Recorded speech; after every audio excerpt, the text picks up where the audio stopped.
Let's talk about something really important in TypeScript: data types. First, what is a data type? A data type tells the computer what kind of information we're working with. Is it a number, a piece of text, a true or false value? When we use the correct data type, our code becomes safer, easier to understand, and less likely to break. In TypeScript, there are different kinds of data types.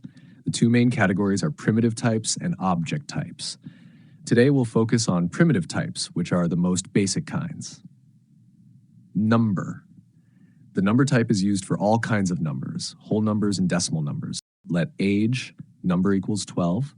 Let price, number equals 49.99. Let temperature, number equals 95. All of these are considered numbers, whether they're positive, negative, or have decimals. String. A string is used for text. It can be a single word, a sentence, or even a single letter, as long as it's inside quotes. Let first name, string equals Alice. Let message, string equals welcome to TypeScript. Strings always go inside double quotes or single quotes. Boolean. A boolean can only be true or false. It's used to show yes or no values. Let is logged in, boolean equals true. Let has permission, boolean equals false. This is helpful when checking if something is allowed or active.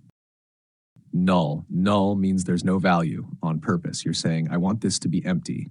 Let middle name, null equals null. It's often used when we want to clear something or show that it's not available. Undefined means a variable has been declared, but no value has been given yet. TS let score undefined equals undefined. If you forget to give a value to a variable, TypeScript will automatically make it undefined. A symbol is a special type that's always unique. Even if two symbols have the same description, they're different.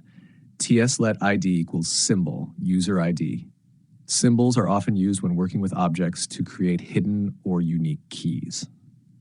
Bigint is for very large numbers that regular numbers can't safely handle. You write it by adding an n at the end. TS let big number, bigint 3, 4, 5, 6, 7, 8, 9, n.